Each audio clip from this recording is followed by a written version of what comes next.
jalgpallipodcast Kris küsib. Minu tänaseks podcasti külaliseks on mees nagu orkester.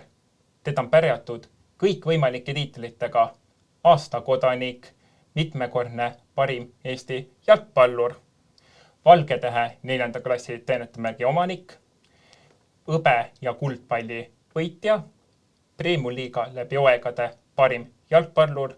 Ta on legendide legend Konstantin Vassiljev. Tere, Kris! Tere, Kostja! Nii, Kostjakene, alustame algusest. Me kõik teame ja tunneme sind. Kuidas sa leidsid tee üleüldse jalgpalli juurde? No tegelikult see võib olla liiga keeruliseks ei olnud. Ma elasin Maardus päris lähedal staadionile ja Maardu oli sel ajal kindlasti väga sportlik linn ja iga nädalavahetus seal mängisid ka täiskasvanud ja lapsed, et siis mul isa ka mängis jalgpalli, siis mingil hetkel ma sattusingi sinna staadionile, kui ma olin võib-olla 5-6 aastat vana. Ja siis õnneks sellele reeglid ei olnud nii karmid, siis või seal mängu jooksul sinna värava tagant nagu palliga mängida ja niimoodi oligi. Vaatasin jalgpalli, ise mängisin palliga ja vaikselt see asi kõik sees hakkas huvi pakkuma ja mingitest hetkedest sügisest siis kuigi läksin kooli, siis samal ajal läksin ka jalgatrenni. Juba väikse lapsena tegelikkuses sa jäid silma oma lühikese kasvu, lokkis peana ja olid teistest peaaegu üle. Kuidas sa ise sellele praegu tagasi vaatad? Praegusest perspektiivist võib-olla on natuke isegi lihtsam vaadata, et just täpselt see laste jalgpall on selline, kus tõesti vahepeal lapsed, need, kes võib-olla natuke rohkem palliga tegelevad vabal ajal väljastpool trenni, siis neid kuidagi rohkem ka näha ja võib märkida väljakul teiste seas. Aga mina iseenesest võib-olla nii, mulle ei tundnud ennast, et ma olin kõikidest üle või ei, ma lihtsalt proovisin mingid asju, midagi õnnestus, midagi ei õnnestunud kogu aeg, aga samas olin kogu aeg valmis ka töötama selle nimel, et asi läheks paremaks ja lõppkokkuvõttes, ma arvan, läks. Mõned aastad tagasi oled ka oma ühes intervjuus välja öelnud sellise asja, et tegelikult, kuna sul oli väiksem kasv teistest poistest, kes just pikemad olid, siis ega füüsiliselt oli tegelikult ka päris raske, Kostja. No kindlasti see oli väljakutsev, aga võib-olla sellepärast mulle jalgpall meeldibki võrreldes teiste spordialadeks, siis tegelikult on igaühel on tegelikult võimalus seda mängu mängida ja erinevatel tasemetel selles suhtes. Ja lihtsalt seda nagu füüsilist ütleme niimoodi probleemi tuli vaja lahendada läbi kiiremat mõtlemist, läbi tehnilist sooritust ja palli valdamise ja väljaku nägemise läbi selle. Et päris kindlasti jõulise mängijate vastu peadki olema lihtsalt natuke kiirem igas mõttes. Alustame siis su klubikarjääridega, Kostja. Su karjäär on olnud nii kodus kui ka välismaal. Poolas sa olid lausa väidetavad maestro ja kuningas. Kuidas sellele vaatad järgi? No ma arvan, et igas mõttes võib vaadata niipidi, et häbi küll ei ole. Et need 20 aastat möödus nii.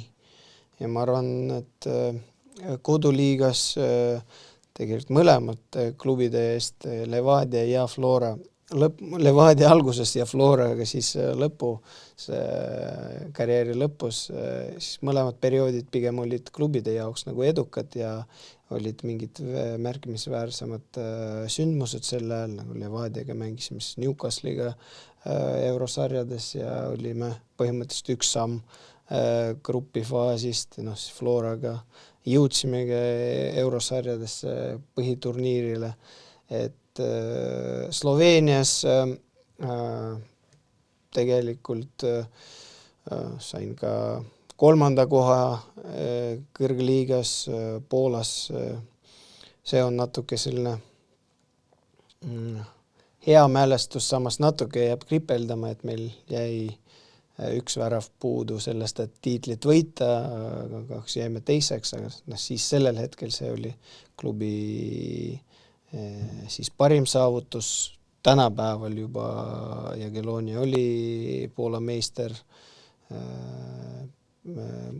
mõned aastad tagasi, et selles suhtes igatipidi üritasin igalt poolt, kus ma olin, et mängida nii, et kui ma mingil hetkel pean nende kohtadesse tagasi minema, siis mul on rahulik tunne, et ma võin inimestele silma vaadata. Siit on edasi küsimus, mida sa pead oma parimaks klubiks või eluetapiks? Seda üleüldiselt, ma arvan, raske öelda, kas see oli edukas või kui edukas ja kas see oli parim. Ma arvan, iga periood andis midagi sellist, mis terve karjääri jooksul andis just nagu seda energiat ja motivatsiooni järgmisteks etappideks ja see kindlasti Sloveenia oli mu esimene välisriik, kus ma mängisin ja kindlasti see oli juba omaette väljakutse, kuidas hakkama saada üksinda, sellel ajal veel võõras riigis, võõras kultuuris ja siis läbi selle kindlasti ja kõik need, ütleme niimoodi, klubid ja riigid samamoodi mõjutasid ka pigem nagu positiivselt ka kontsertkarjäärile, sest igast riigist ma sain midagi endale, oma mängule midagi juurde. Jõuame nüüd koduradadele. Eesti koondis, see püha sinimust valge, Kostja 158 mängu, 26 väravat. Võimas. Oskad sa midagi veel lisada? Ei, Debüüt, esimene värav. Ei, kas see on võimas, ma ei tea, aga kindlasti debüüdist ma ei mäleta väga palju, ma mäletan, kelle vastu mängisime Uus-Meremaaga ja et Ragnar Klavan lõi selles mängus oma kas ainukese või esimese värava kindlasti koondise eest, aga kas ta ainuke, ma ei tea. Ja siis mängisime 1-1 seda mängu, aga väga palju tulin vahetus sisse, aga väga nagu midagi mängust iseenesest väga raske midagi nagu meelde toetada, et läks võib-olla niimoodi nagu tavalist võib-olla need esimest lähevadki emotsiooniga, jooksid kaasa päris palju, teed midagi, aga lõppkokkuvõttes võib-olla väga palju õnnestu ka. Ja siis esimene värav selleks hetkeks võib-olla isegi võiks öelda, et oli enda sees nagu kaua oodatud, sest selleks ajaks ma juba natuke koondise eest mängisin ja olid need ka momendid, kust seda väravat lüüa, aga kahjuks enne seda hetke Armeenia vastu siis pall võrku ei läinud. Aga siis, kui juba läks, siis sellest hetkest läksid asjad tunduvalt, kas ei ütle, et kergemini, aga kuidagi sujuvamalt võib-olla. Tuletan veel sulle ka meelde, et su debüüt oli siis 21. mai 2006 ja Armeenias lõid sa värava 28. märtsil 2009. 31. mai debüüt oli. 31 näitab koondise eest igatahes. Nii. Peale jalgpalli on ka veel muud elu. Sul on naine, 2 imearmast tütart. Kuidas sa nendega oma vaba aega sisustad? No ega võimalikult kindlasti palju teeme koos, samas juba tütared on sellises vanuses, kas kui nad juba tahavad rohkem, mitte rohkem, aga veeta aega oma sõbrannadega ja kuskil seal erinevate huviringides ja siis kõik põhimõtteliselt, kui mul on see jalgpall, siis neil see muu elu on täpselt minu jalgpalli ajal on ka väga tihe. Ja kindlasti kodus, kui mul on vabad päevad ja üleüldse kõigil on hetk, kui me saame koos olla, siis me käime väljas, käime mingites seiklusradadel ja nüüd vanema tütrega ja isegi mõlemaga vahepeal mängime jalgpalli, aga seda on vähem, sest minu elus seda jalgpalli niigi palju. Ja nii üritamegi koos olla. Siinkohal on sobilik sulle meelde tuletada 2019.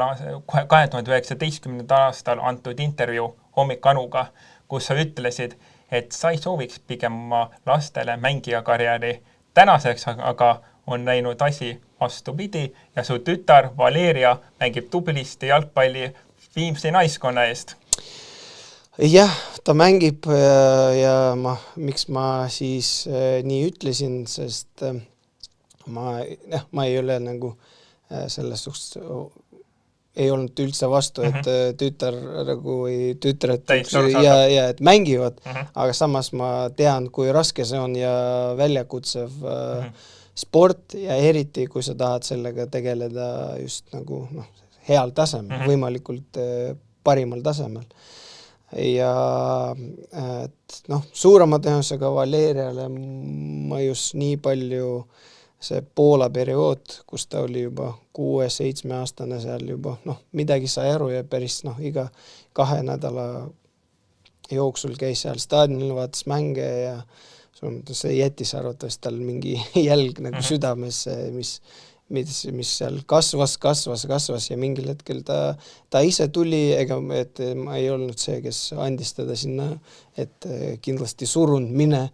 Ei, ta ise tahtis, meil isegi temaga olid kokkulepet, et siis kui ta läheb, siis et me toetame kõige tähtsam, et see oleks kohusetundlikult ja hästi tehtud. Siiamaani ta teeb seda korralikult ja mis sellest saab juba sõltub ainult temast. Väga-väga tore ja väga ilus.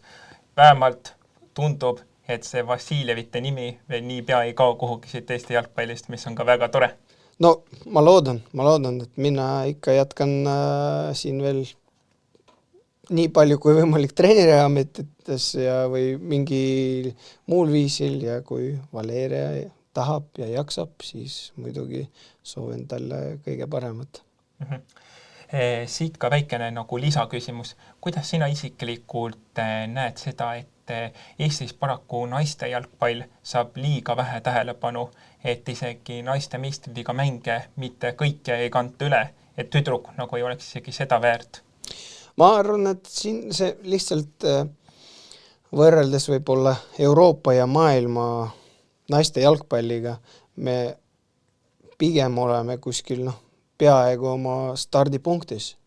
Et just nagu kus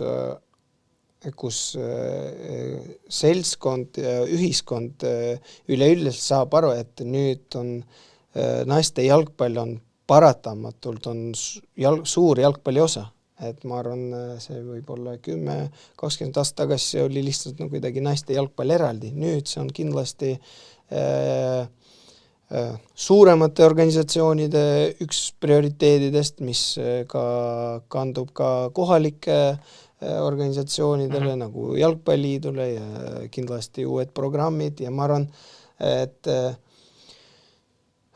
kui me sellest saame aru, siis ma arvan, et siit on ainult nagu edasi minna, et see ei ole lihtne, ega me ei saa öelda, et meie nagu meeste jalgpall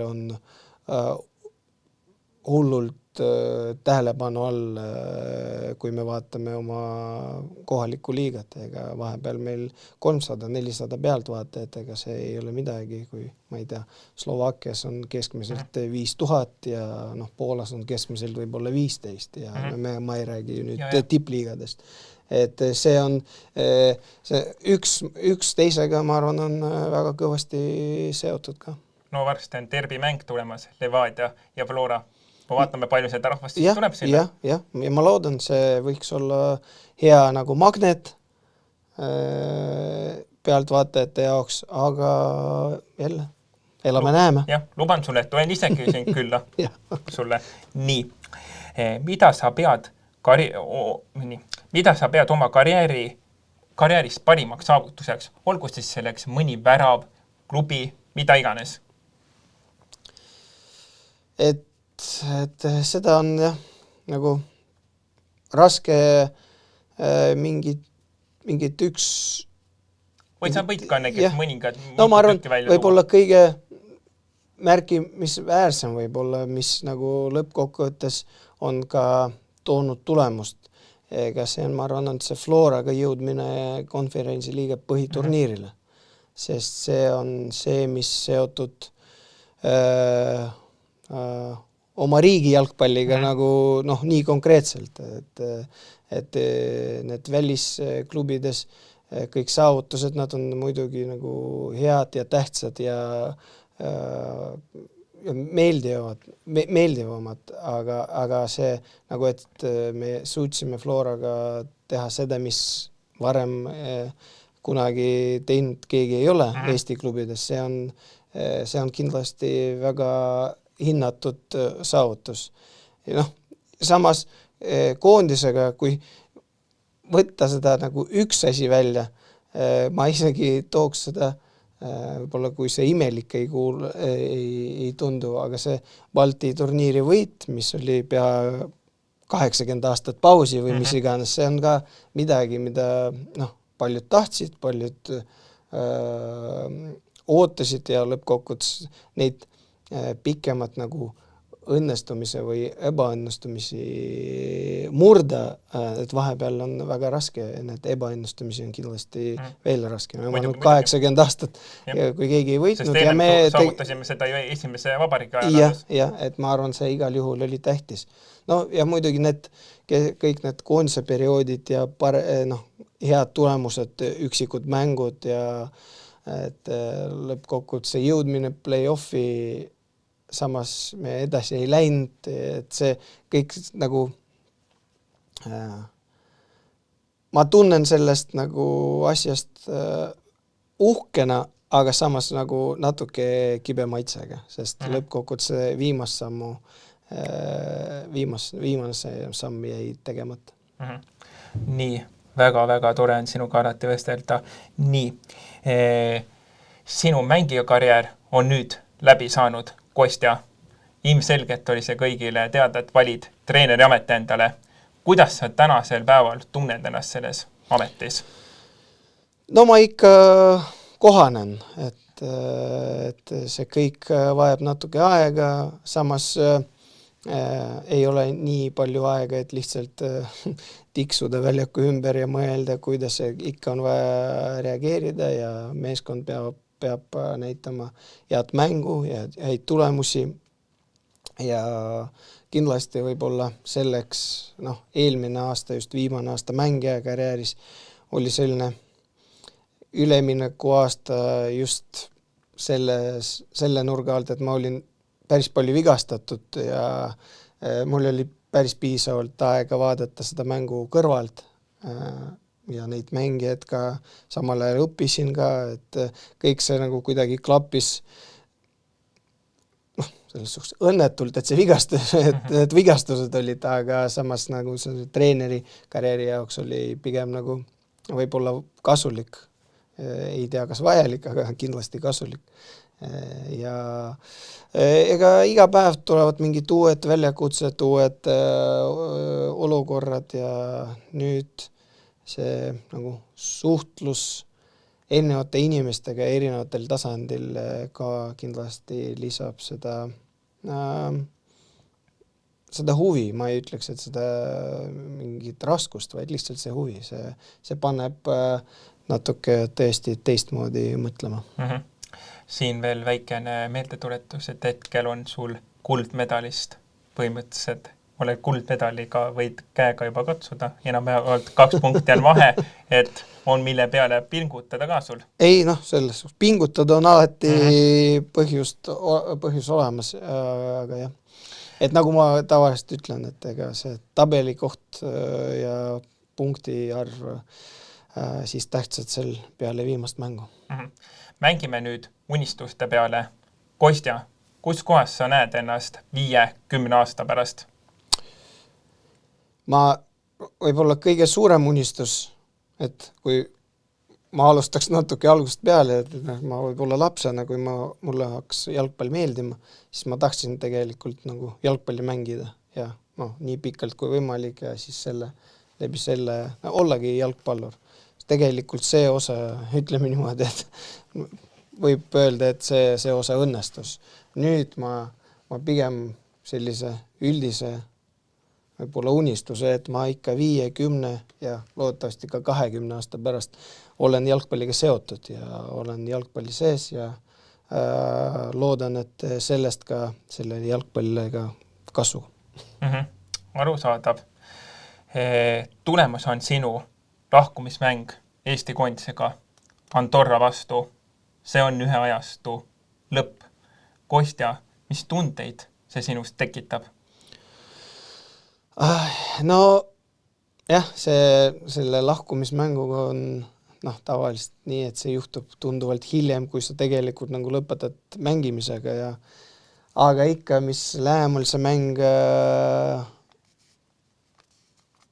tuleb, siis väga erinevad emotsioonid tulevad, väga erinevad mälestused tulevad pähe, vahepeal hakkad tagasi kerima mingid mänge koondsärgis, mõtled mingitest vestlusest treeneritega, mängijatega ja lõppkokkuvõttes tõesti see nagu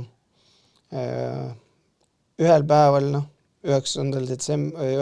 septembril ongi üks osa elust lõpeb ja just hea, et Taioga, sest võib-olla Taio on sellest koosseisus, kui ma ei eksi, võib-olla ma eksin, see tema oli, kes oli seotud nende võib-olla suuremate ja parimate tulemustega koondissärgis, et hea meel, et aga siis, et Ragnar muidugi ka, aga kahju, et Ragnar mängus ei osale.